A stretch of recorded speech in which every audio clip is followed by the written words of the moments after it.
विदिशा से हमारे संवाददाता राम बाबू की रिपोर्ट। घर पर थोड़ी कहा सुनी और नाबालिग लड़की ने लगा दी नदी में छलांग। एनडीआरएफ का रेस्क्यू जारी। विदिशा के नदीपुरा की रहने वाली एक नाबालिग लड़की आज सुबह बेतवा नदी से गिरी, जिसका रेस्क्यू ऑपरेशन होमगार्ड द्वारा किया जा रहा है।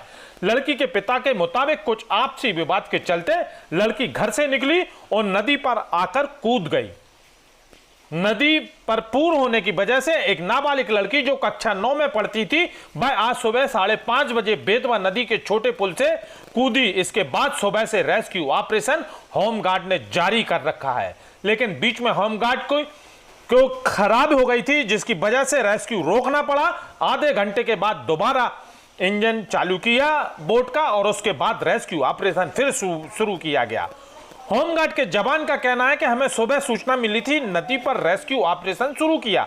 पहली बोट में इंजन में खराबी आ गई थी, इसलिए दोबारा रेस्क्यू किया गया। नदी पर पहुंचे परिजन, खास तौर से उनके पिता का कहना है लड़की कक्षा 9 में पढ़ती थी, सुबह 5:30 बजे घर से निकली। उसके पीछे उसके भाई भी निकला, क्योंकि वह कुंडी लगाकर निकली थी। नदी पर देखा तो खड़ी थी, ऊपर पुल पर खड़ा था लड़का और नीचे पुल पर मौजूद थी। तब तक नीचे आते तब तक वह कूद गई थी। इससे पहले मोबाइल भी पुल पर पटका हुआ था। घर पर थोड़ी देर पहले कहा सुनी हुई थी। विदिशा से हमारे संवाददाता राम बाबू की रिपोर्ट। सिलवानी से हमारे संवाददाता अक्षय चंदेल की रिपोर्ट। गैरतगंज की एक महिला को वैक्सीन लगने के बाद उसकी मौत का आरोप लगाया जा रहा है। महिला को वैक्सीन कल शाम 4 बजे लगी थी। गुरुवार शुक्रवार को रात्रि में इस महिला को मृत अवस्था में सामुदायिक स्वास्थ्य केंद्र सिलवानी लाया गया, जहां डॉक्टर ने मृत घोषित कर सबको पीएम के लिए पोस्टमार्टम रूम में रखने को बोल दिया। लेकिन उसके परिजन सुबह 4 बजे सबको लेकर भाग गए। जानकारी के मुताबिक मानबाई पति मनोहर लाल कुर्मी उम्र 45 वर्ष निवासी खोड़ी टेकापार तहसील गैरतगंज को लगभग रात्रि 11:30 बजे सामुदायिक स्वास्थ्य केंद्र सिलवानी लेकर पहुंचे। मुंह और नाक से झाग निकल रहा था। इलाज के लिए डॉक्टर पर दबाव बनाया जा रहा था।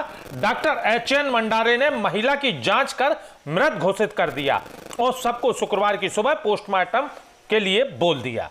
इस संबंध में डॉक्टर HN मंडारे ने बताया कि महिला को मृत अवस्था में हॉस्पिटल लाया गया, जिसके मुंह और नाक से झाग निकल रहा था।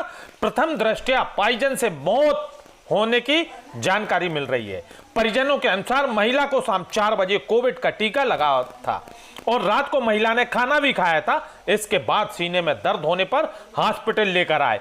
महिला के परिजन सुबह 4 बजे महिला का शव लेकर हॉस्पिटल से फरार हो गए।